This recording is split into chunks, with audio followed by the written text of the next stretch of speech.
जय श्री राम। कैसे हो सब। हमारे चैनल में आपका स्वागत है।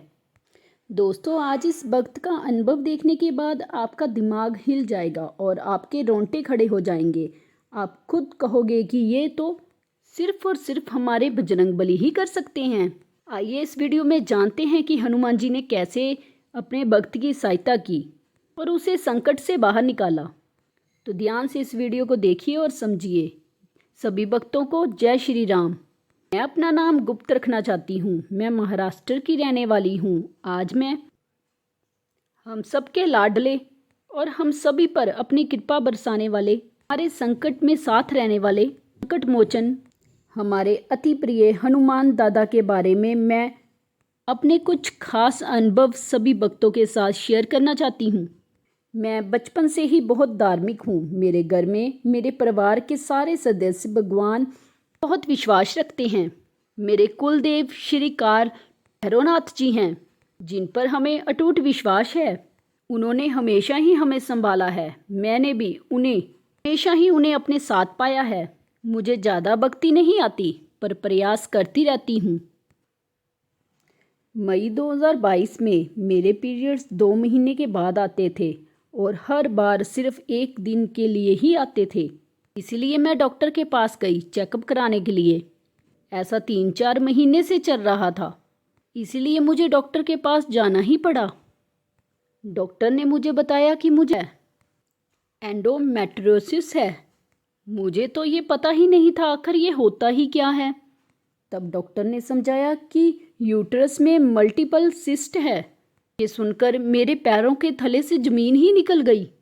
मुझे पता नहीं कि ये कैसे और क्यों हुआ। मेरे जीवन में ऑलरेडी इतनी परेशानी चल रही थी और ऊपर से ये बीमारी। मुझे तो कुछ समझ नहीं आ रहा था कि मैं क्या करूं। मैंने मेरे हस्बैंड को ये बात बताई और फिर हम अगले ही दिन डॉक्टर से मिलने गए। आखिर ये बीमारी है क्या और इसकी ट्रीटमेंट कैसे होगी। तब डॉक्टर ने मुझे बताया कि आपको जल्दी से ऑपरेशन करवाना होगा और उन्होंने ये भी कहा कि ये बीमारी में हम गारंटी नहीं देते कि सिस्ट पूरी तरह निकल जाएगा, तो वापस स्प्रेड होते रहते हैं। ये सुनकर हम थोड़ा डर गए। फिर डॉक्टर ने मेडिसिन चालू की और कहा कि रिपोर्ट टेस्ट करवाओ, रिपोर्ट आज ही दिखाना। मैंने वो टेस्ट करवाए और उनका खर्चा 3,800 आया और उनकी फ़ीस भी 1,000 रुपये थी, दवाई के अलग से।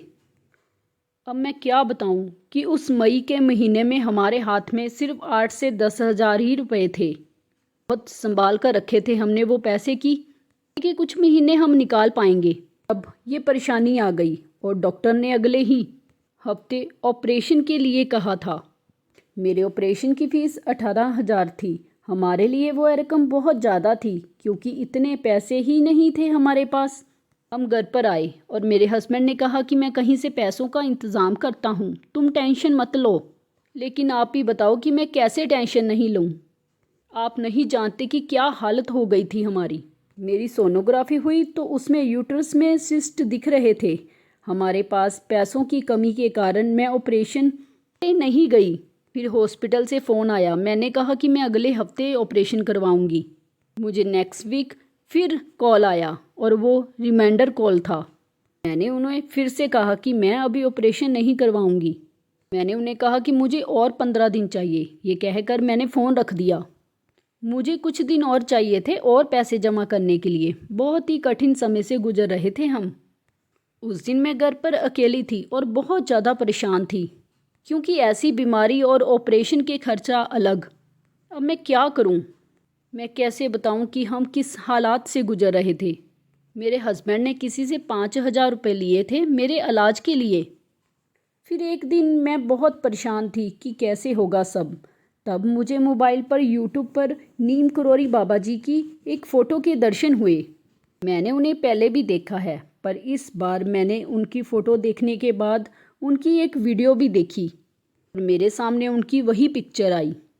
मुझे उस समय बहुत रोना आया। अभी भी ये सब कुछ लिखते समय मेरी आंखों में आंसू आ रहे हैं और बहुत परेशान होकर रात में मैं थक कर सो गई कि अब क्या होगा। मैंने मेरे काल भैरव जी का नाम लिया और मैं सो गई। उसी रात मुझे सपना आया। मैं एक पुराने मंदिर में जा रही हूँ अपने काल भैरवनाथ जी को मिलने और अपनी परेशानी बताने। उनके पास जाते वक्त मैंने देखा कि एक बड़े से नंदी महाराज को लगाकर कोई बड़े स्वरूप के वानर बैठे हैं। मैंने उन्हें देखा और उन्होंने भी मुझे देखा और वह थोड़ा मुस्कुराए। मैं डरकर आगे चली गई जहाँ मेरे कुल देवता थे। उस समय उस मंदिर में केवल मैं और वो वानर स्वरूप ही थे और कोई भी नहीं था हमारे अलावा। बड़ी शांत जगह पर था वो मंदिर। मैं अपने सारे दुख और तकलीफ मेरे इष्ट देव को रो रो कर बता रही थी कि मेरी मदद करो मेरे प्रभु। रोते रोते मैंने पीछे मुड़कर भी देखा, कहीं वो वानर मुझे सुन तो नहीं रहे कि मैं रोकर क्या बात कर रही हूँ मेरे प्रभु के साथ। उसी वक्त उन्होंने भी मुझे देखा। उस वक्त उनके चेहरे पर हल्की हल्की मुस्कुराहट थी। फिर मैंने मेरे प्रभु से सिर्फ इतना ही कहा कि अब आप ही सब संभालो, और इतना कहते ही मंदिर से जाने के लिए मुड़ी तो देखा कि वहाँ पर वो वानर स्वरूप नहीं थे। ये सपना मैं कभी नहीं भूल सकती। और सुबह के 5:30 बजे के आसपास मेरी आँख खुली और मैं घर के हॉल में आकर बैठ गई और अपने उस सपने के बारे में सोचने लगी। और कुछ देर बाद मैं सो गई क्योंकि मेरी तबीयत बहुत नाजुक हो गई थी। और फिर 2 से 4 दिन बाद मुझे याद आया कि मैंने बाबा नीम करोली जी से कहा था कि मेरी मदद करें। और आप विश्वास नहीं करेंगे कि उसी रात को वो सपना आया था। लेकिन अब तो एक समस्या और बढ़ने वाली थी कि उसी टाइम ही मेरी प्रेगनेंसी आई। और उसी डॉक्टर के पास मैं गई और उन्हें टेस्ट दिखाया जो पॉजिटिव था। यहाँ पर मेरी सोनोग्राफी हुई जो 1 महीने 22 दिन की रिपोर्ट आई और अब 2 दिन रह गए थे मेरे ऑपरेशन के। अब तो हमारी टेंशन और बढ़ गई क्योंकि मेरी तबीयत उस बीमारी के चलते हुए पहले से ही खराब चल रही थी। फिर पता नहीं उसी रात को मेरे पास एक हनुमान स्त्रोत्र है तो अचानक मेरी नज़र उस पर आ गई। मैंने रात में ही उसे हाथ में लिया और ज़ोर ज़ोर से रोने लगी। मुझे कुछ नहीं पता मैंने वो पढ़ा और मेरी आँख कब लग गई मुझे नहीं पता। अगले दिन सुबह जब मैं उठी तो मेरी बॉडी बहुत ज़्यादा वीक लग रही थी।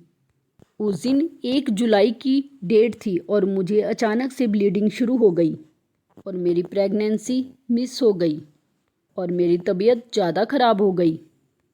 फिर जब अगले दिन 2 जुलाई को मेरा ऑपरेशन था तो मुझे हॉस्पिटल से कॉल आया। तब मैंने उनसे कहा कि मैं आने वाली थी पर कल ही मुझे ऐसी प्रॉब्लम हुई है, मैं नहीं आ सकती। ये कहकर मैंने फ़ोन कट कर दिया और उसके कुछ दिन बाद ही 12 जुलाई को मैं डॉक्टर के पास गई। मैंने उन्हें बताया कि मेरी प्रेगनेंसी नेचुरली ही मिस हो गई है। तब डॉक्टर ने मुझे सोनोग्राफी करने को कहा। अब इस बार मेरी रिपोर्ट में प्रॉब्लम आई, उसमें थोड़ा पार्ट रह गया था। इस बार डॉक्टर ने हमें 2 ऑपरेशन करने के लिए कहा। ये सुनकर बहुत ज़्यादा डर गई। मेरे हस्बैंड ने कहा कि चलो हम जल्दी ऑपरेशन करवाते हैं क्योंकि यूटेरस में जो पार्ट रह गया था उससे इन्फेक्शन होने का चांस था। अब इस बार टेंशन की वजह से मेरा तो दिमाग काम करना ही बंद हो गया था। मैंने इस बार फिर से हनुमान स्तोत्र पढ़ा और मैंने इस बार प्रभु से कहा कि प्रभु मेरी मदद करो। मेरे पास इतने पैसे नहीं हैं कि मैं 2 ऑपरेशन करवाऊं। मुझे ऑपरेशन नहीं करवाना क्योंकि मेरे 2 सी सेक्शन ऑलरेडी हो चुके हैं। चाहे कुछ भी हो मुझे ऑपरेशन से बचा लीजिए। मैं डॉक्टर के पास भी नहीं गई। ऐसे करते हुए 1 और वीक चला गया था। मुझे सोनोग्राफी कराकर डॉक्टर को दिखानी थी पर मुझे डर के मारे जाने की हिम्मत ही नहीं हो पा रही थी। मेरे हस्बैंड भी मुझ पर चिल्लाए कि डॉक्टर को रिपोर्ट दिखानी है, सोनोग्राफी क्यों नहीं करा रही। मैंने उनसे कहा कि आप टेंशन मत लो, मैं ठीक हूँ और थोड़े दिन में सोनोग्राफी कराती हूँ। ऐसे कहकर 27 जुलाई को मैंने सोनोग्राफी कराई। आप विश्वास नहीं करोगे कि मैंने 2 सोनोग्राफी की और दूसरी सोनोग्राफी में रिपोर्ट एकदम क्लियर आई। सिस्ट भी गायब हो गए थे। प्रभु ने असंभव को संभव करके दिखाया। मैं आप सबको क्या बताऊं कि मैं कैसे वक्त से गुजरी हूं। बस मेरे दादा थे उस वक्त मेरे साथ और मेरे काल भैरवनाथ जी। उन्हीं की वजह से मेरा यूट्रस क्लियर हुआ और वो बीमारी पूरी तरह से ठीक हो गई। मैं लास्ट बार डॉक्टर को मिलने उसी वक्त गई थी। उसके बाद से आज तक मैं डॉक्टर के पास नहीं गई। आज 2 साल होने को है और मेरी यूट्रस की प्रॉब्लम बिल्कुल ठीक हो गई है और मेरी पीरियड्स की प्रॉब्लम भी बिल्कुल ठीक हो गई है। ये सब बस उनकी ही कृपा है। बस अटूट विश्वास रखें प्रभु पर और कुछ नहीं। वे हर पल मेरे साथ हैं। मैंने उनसे कहा था कि जब मैं ठीक हो जाऊंगी तो सहारनपुर उनके दर्शन करने के लिए ज़रूर आऊंगी। जब वेकेशन स्टार्ट हुई तो हमारे आस पड़ोस के सभी लोग घूमने चले गए। सिर्फ हम नहीं जा पाए क्योंकि पैसे नहीं थे। मुझे बहुत बुरा लगा कि अक्सर मेरे साथ ही ऐसा होता है। मुझे लगा कि मुझे प्रभु के दर्शन करने का मौका नहीं मिलेगा। पर अब आगे देखिए कि क्या हुआ। 30 दिसंबर को सुबह हम आराम से उठे, करीब 9:30 बजे। चाय नाश्ते के बाद मेरे हस्बैंड ने कहा कि मैं कुछ काम से स्टेशन जाकर आता हूँ।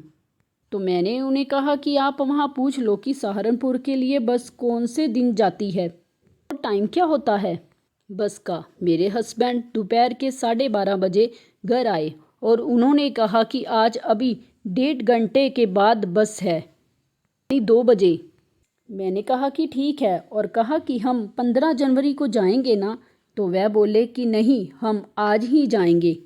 ये सुनकर तो मेरी खुशी का कोई ठिकाना ही नहीं रहा। मैंने 1 घंटे में ही बच्चों को तैयार किया और सब तैयारी की। हम जैसे थे वैसे ही निकल गए कि हमारे पास टाइम बहुत कम था, ना हमारी बस मिस हो जाती। रास्ते में मेरे हस्बैंड ने कहा कि अपना कोई प्लान नहीं था आज जाने का, लेकिन हमारे हनुमान दादा ने तो पहले ही हमारे लिए प्लान बना रखा था उनसे मिलने का। हम सब बहुत खुश हुए, चल पड़े दादा से मिलने। दिसंबर की कड़ाके की ठंड में और दोनों बच्चों के साथ सुबह 5:30 बजे हम दादा के द्वार पर खड़े थे। यकीन मानिए क्या श्रद्धा से गए थे हम कि हम कड़ाके की ठंड को भी बिल्कुल भूल गए थे। और कमाल की बात देखो, वो 31 दिसंबर का दिन शनिवार का था। मंदिर के अंदर जाकर उनके सामने जगह मिली और दादा के दर्शन इतने अच्छे से हुए कि बता नहीं सकती। के स्वरूप का वर्णन करने के लिए मेरे पास शब्द कम पड़ जाते हैं। वो दिन मेरे जीवन का सबसे बड़ा दिन था जिसे मैं जीवन भर नहीं भूल पाऊंगी। मैं उनके चरणों में अपना प्रणाम करती हूँ। साल की बहुत बड़ी खुशी बाबा ने मुझे दे दी और मुझे क्या चाहिए। तो देखा आपने कि असंभव को संभव हमारे बजरंगबली ही कर सकते हैं। बस ज़रूरत है तो टूट विश्वास की। जय बालाजी महाराज की। वीडियो अच्छी लगे तो प्लीज़ वीडियो को लाइक करें और कमेंट बॉक्स में जय बालाजी का जयकारा लगाना ना भूलें और अपने और मित्रों के साथ इस वीडियो को शेयर करें ताकि उन्हें भी हनुमान जी के चमत्कारों के बारे में पता चल सके। जय बालाजी महाराज।